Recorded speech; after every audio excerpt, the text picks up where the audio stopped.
Imagine ser um artista no período mais sombrio e perigoso do Brasil, onde a polícia poderia simplesmente aparecer na sua casa e te levar pra tu nunca mais aparecer. Toca. Onde quaisquer reclamações sobre o governo da época eram censuradas ao ponto de um artigo inteiro se transformar numa receita de bolo, e onde você poderia ser simplesmente expulso do seu próprio país se o governo não gostasse das suas falas. Imagine ser um compositor que é contra o regime e conseguir escrever suas músicas denunciando o regime. Na teoria, isso seria impossível, já que o regime militar tinha o controle sobre tudo o que era mostrado na mídia. Censura livre. ZYB 511. Na prática, especialmente com Chico Buarque, foi o contrário. Desde lançar músicas com um nome artístico diferente para burlar a censura, até driblar a censura com músicas de duplo sentido. Por exemplo, Acorda Amor.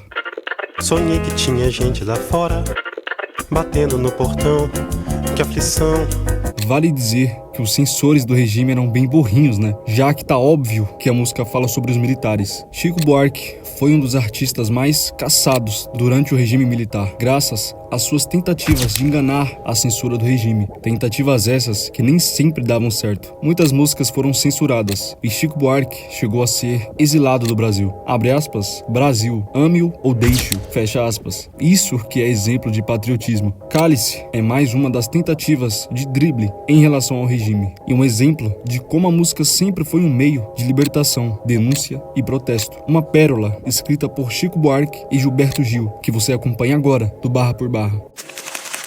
Pai, afasta de mim esse cálice De vinho tinto e sangue. O refrão foi retirado de uma passagem bíblica, Marcos 14:36, que diz, abre aspas, e disse, Abba, Pai, todas as coisas te são possíveis, afasta de mim esse cálice, não seja, porém, o que eu quero, mas o que tu queres, fecha aspas. Aqui é refletida a angústia de Jesus diante de sua futura paixão e morte, enquanto demonstra a sua submissão à vontade de Deus. É um paralelo entre a traição e crucificação de Jesus e o sofrimento e traição das pessoas que viviam no regime militar, onde pessoas eram torturadas pelo governo e até traídas por seus próprios amigos ou conhecidos e denunciados para o governo como comunistas. E se os militares simplesmente suspeitassem que você era esse comunista, viriam te buscar e tu desapareceria, mano. Na Bíblia, o cálice tá cheio do sangue do Cristo, e na música, o sangue vem de toda a repressão presente no regime. E era muito sangue.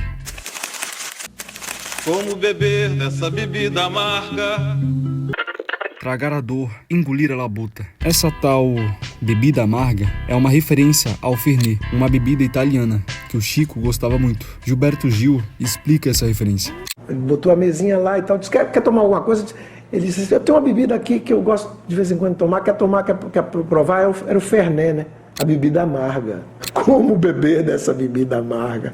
Labuta significa trabalho, um trabalho penoso e difícil. Engolir a labuta significa aceitar, calado, uma condição de trabalho subhumana, de forma passiva. Essas linhas é o sentimento de angústia, uma angústia de ter que aceitar a situação sem poder fazer nada sobre. Aguentar o desespero e a sensação de impotência ante a onipotência do governo e do regime.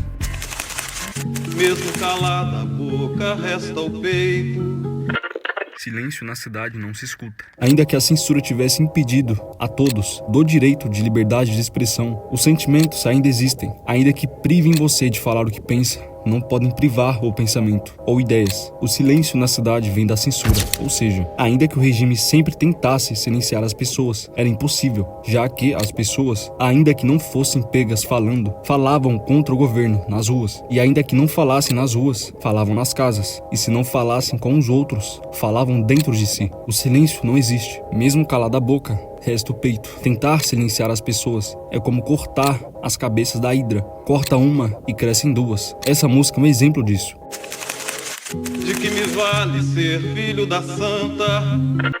Melhor seria ser filho da outra realidade, menos morta. Tanta mentira, tanta força bruta. A ideia aqui é muito simples. Durante o regime militar, o patriotismo era bem exacerbado, de modo que todos eram obrigados a ver o regime como uma salvação da pátria. Nesse trecho, cantado por Milton Nascimento, ele diz que: de que me vale ser filho dessa pátria, se todos são controlados e obrigados a obedecer à mão de ferro do regime, enquanto ele silencia e mata tantas pessoas, uma pátria manchada de sangue. Melhor ser filho da do que filho dessa pátria. Não acredito no que eu ouvi. Não acredito no que eu ouvi, não pode ser verdade isso. Vale citar que, aparentemente, a letra original dessa música era exatamente essa. Melhor seria ser filho da Mas como o regime não admitia palavrões nas músicas, admitiam tantas coisas, mas não palavrão nas músicas, tiveram que trocar para filho da outra. Eles dizem que seria melhor ser filho de outra nação, com uma realidade menos violenta, com menos repressão.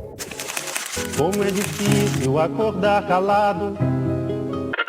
Se na calada da noite eu me dano, quero lançar um grito desumano, que é uma maneira de ser escutado. A realidade de muitas pessoas durante o regime militar era ser acordado durante a noite pela polícia e ser levado preso ou ser levado para algum campo de tortura do governo. Para muitas outras pessoas era difícil acordar ouvindo esse tipo de acontecimento e ficar calado. Ver outra pessoa indo em direção à própria morte de forma injusta e não poder fazer nada, porque se é o próprio governo quem deveria proteger a população, é quem causa o terror na população, quem você vai chamar para ajudar? Eu! O Chapolin Colorado! Lançar um grito desumano para ser escutado faz alusão à resistência armada que lutava contra o regime militar, sendo tão violentos quanto os mesmos, já que, agindo de maneira pacífica não adiantava, só restava agir com violência, sendo esse o grito desumano, que era a única maneira de se combater a repressão. Esse silêncio todo me atordoa. Atordoado, permaneço atento na arquibancada para qualquer momento ver emergir um monstro na lagoa. Essas linhas podem ter dois significados. O primeiro é a O segundo é as pessoas que esperam também em silêncio por alguma revolta ou protesto contra o regime militar, como a Passeata dos 100 mil, um protesto de 1968 contra o regime militar, que juntou cerca de 100 mil pessoas. Esperar o monstro surgir pode significar um protesto dessa magnitude, onde as pessoas poderiam finalmente tentar reivindicar alguma liberdade. De muito gorda, a porca já não anda. De muito usada, a faca já não corta. Como é difícil, pai, abrir a porta. Essa palavra presa na garganta. Essa porca faz referência ao regime, que de tão corrupto e ineficiente já não funcionava. A faca pode fazer referência à repressão do regime, que de tanto usada já não assustava mais. Abrir a porta é sair do regime, sair desse contexto violento. O fim do regime ainda seria muito difícil. A música é de 78 e o regime só foi acabar em 85. A palavra presa na garganta é a vontade de se expressar, que é constantemente suprimida pelo regime. Esse pileque homérico no mundo. Do que adianta ter boa vontade? Mesmo calado o peito, resta a cuca. Os bêbados do centro da cidade. Pileque homérico significa uma vontade de revolucionar, uma vontade de fazer algo épico, que nunca saía do peito, pelas pessoas terem medo de serem levadas para os centros de detenção. Levanta!